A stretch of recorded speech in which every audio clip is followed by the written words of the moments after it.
Today I kind of want to try something new. I'm gonna talk about my most wanted champion.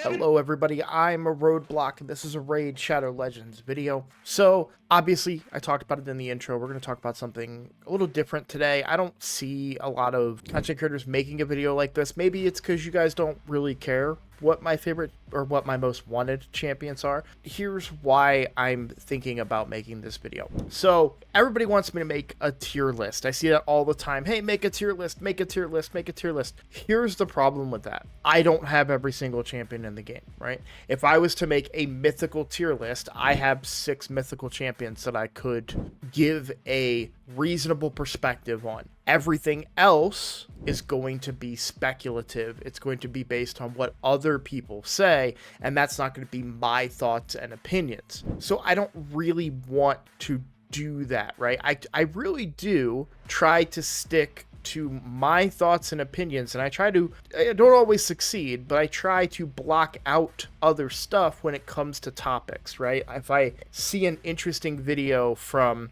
Ash or Nubs or Zero Brew or Bront, right? Like if I see an interesting video, or even if I'm hanging out in somebody's chat, like MTG Jedi, I don't really necessarily want to take those experiences or take their thoughts and turn it into a video and put my name on it, right? That's kind of not how I like to operate. So there are times and occasions where that does happen because but I try to give them credit when that happens. Either way, here's my point. I don't really feel like I can talk about champions in that way, but what I can do is talk about who my most wanted champions in the game are. Listen up, I just got a new promo link that you can use to follow along with me on my latest free-to-play adventure and get a free Elenaril as well as 3 more powerful epics as you level up. Here's how to do it. Log out of Play and Play and uninstall. Click the link in the description and register with a brand new email. Launch Raid and complete the tutorial. Go to your inbox and claim your first champ. Don't miss out on your chance to get Elenaril right after signing up,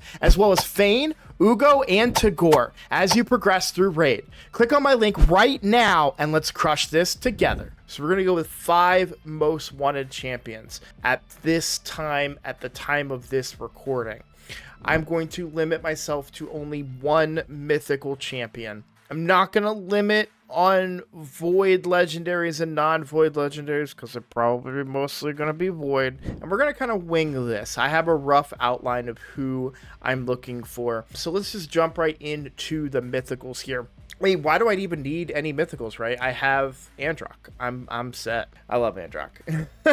He's not as like incredible as some of the others. He's not going to jump off the page but the things that he does, the little things that he does are just so awesome. So you guys always know that I have a soft spot for Androck and probably one of the, just awesome looking kits out there. But what mythical do I want the most? Well, there are a couple that come to mind. We will start with probably everybody's most wanted, but yeah, no, we won't, because spoiler alert, Nice is going to be my most wanted mythical.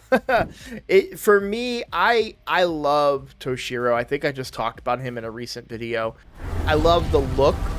The kit is really good, great for Hydra. Hydra is an area that I really, really want to improve my damage. So it's kind of a twofold thing, right? This is a very good champion for Hydra, and they look really, really badass, right? Which is why I kind of want them. Another one that might come to mind for a lot of people is going to be Sage Galathir, a very, very strong support all across the board. I mean, the things you can do with this guy will change your game. Plain and simple. Just a powerhouse champion. Kind of does everything that you're looking for. But ultimately, it is still going to be Nice. And I'll tell you why. Because I have him on the free-to-play and I got to use him firsthand. He is so much fun. I know people hate him. I get it. He's frustrating to go against, but when you have him and you get to use him, he is just plain fun to use. He hits hard. He does it even with lower level gear, like on my free-to-play account. and he just does so many cool things that are just for lack, like I just can't, I'm just gonna keep saying it. It's just fun. And I absolutely love this champion. And if I hadn't played with him myself, I don't know if I would be as badly wanting to get him, but because I have him on the other account and I know firsthand, having played him, how much I love like using him, it's really one that is at the top of my list. So yeah, nice. The Shadow Thief is my most wanted mythical champion. But like I said, I'm going to limit myself to one mythical. I kind of gave all the shout outs there to some of the other mythicals. You know, Crixia is another one that I haven't quite mentioned, but even Crixia, you know, I've got cooldown reduction at this point, so good for arena, but wouldn't really change the game for me. So let's move on to my most wanted champion that is not a mythical, and that is going to be the brand new guy, Klazag Keyhulk. I want this guy so badly, so badly. I hope they do something for him. I hope there is an opportunity at some point to have a chance to get this guy, because he, I think, is so freaking good in Raid Shadow Legends. The A1, at the end of the day, really all that matters, it places True Fear, which we need for Chimera Ram form. So to have this A1 solves a lot of the problems that you might be running into if you're using Lydia. And really, he is just kind of like Lydia plus. We'll get to that here in a second. Well, right, we're going to get to it right now, actually, because one of the big things, at least for me, when I was originally like getting excited about Lydia, what Lydia brought to the table was a lot of multiple debuffs, right? Decreased defense and weaken on the same ability on one champion. It makes a difference, right? It frees up a slot where you might want to bring one defense champion, decreased defense, and another weakened champion. When you're bringing them both on one champion, it's great. Oh, by the way, here's a strength and here's an increased speed, right? Like, she has a really good kit, but then we have Klazag Keyhulk. So attacks all enemies 2 times after the first hit, places decreased defense and weaken on all enemies. These debuffs cannot be resisted by bosses. Incredible, right? Then we have decreased accuracy and decreased resistance. This is huge too, because you're going to give your champions a better ability. Oh, and also can't be resisted, right? If you have never used any champions that have unresistible debuffs, you don't know what you're missing out on. That is, it's so beneficial to have that. I don't have to put accuracy on this guy. I could even build him for damage, which is an area that Lydia lacks, right? So if you compare him to Lydia comes in. I actually have to currently build my Lydia without even War Master, because I need so much accuracy on her for Chimera, and I prefer building her in a protection set, which is probably unnecessary, but it's how I like to build her, and I suffer because I don't have the damage capabilities on her from War Master. It doesn't matter now because I have Senna and my team is a powerhouse, but yeah, this is just super good. But wait, there's more! But wait, there's more! Places a counterattack on all allies. Guys, they got rid of this, right? They got rid of this. They said, hey, we're not going to put unkillable on all allies anymore. And then they said, oh, well, there's a mythical. We'll give it to a mythical. And now they're bringing it back down to a void champion, which I think is huge. Not to mention the unkillable and taunt also being incredibly good for the ram form. However, well, yeah, I think the taunt works against ram form, maybe. Honestly, I don't think this is that good of a counter against ram form. If you think about it, because I kind of want to build this guy for damage, and the more crit damage I have on him, the less likely he's going to get targeted by the ram, right? So that is one major drawback to him, is the fact that he doesn't have that ability. And I feel like, I guess maybe if you taunt going into the transition of the boss and taunt is up, maybe he would get selected. I don't know how that works. I've never taken a taunt champion into Chimera, so I'm very curious about that to see if it is worthwhile. But either way, counterattack, unkillable on all allies. Actually, yeah, so even then, it's still great, right? I didn't even think about that because it's going to be on all allies, so whoever gets picked as that target, assuming they've got that unkillable buff up on them, which may take a little bit of manualing, but if they do, they're going to survive, and then you just get to go ahead and do everything that you need to do on ram form. So really, really dominant champion. I think really good, but even just other areas of the game, you know, you're talking Hydra, still great, right? Because you have that decreased defense in the weaken, the decreased accuracy to reduce their ability to steal your buffs and do things. And he might even be the one getting targeted with that, with the counterattack and unkillable and the taunt even, right? So, oh, I didn't even mention the passive. Sorry. Whenever this champion places a debuff on an enemy, deals damage equal to 1% of their max HP for each debuff they are currently under, stacking up to 10%. Occurs once per skill and once per target. I would want to build him for damage. I am curious, you know, kind of exactly how this works. Maybe you would still kind of build him as... Yeah, even then, what am I building him at? Like, I still, if you don't need accuracy, which you don't need, period, yeah, I would just build him for damage. So, I don't know. It'll be fun to play with. It'll be fun to take a look at, but I think this guy's really strong, and I would be very, very, very excited to get him. So, next on my list is going to be one that is on probably quite a few people's lists, but for me in particular, this one makes a lot of sense for my roster, and that is going to be Siphi. Now, I do have a Rotos, and you might be thinking, oh, well, if you have Rotos, that's why you want Siphi. And truth be told, that's not why. I actually don't have gear right now on my Rotos. Not that he's bad. Love Rotos. Think he's great. But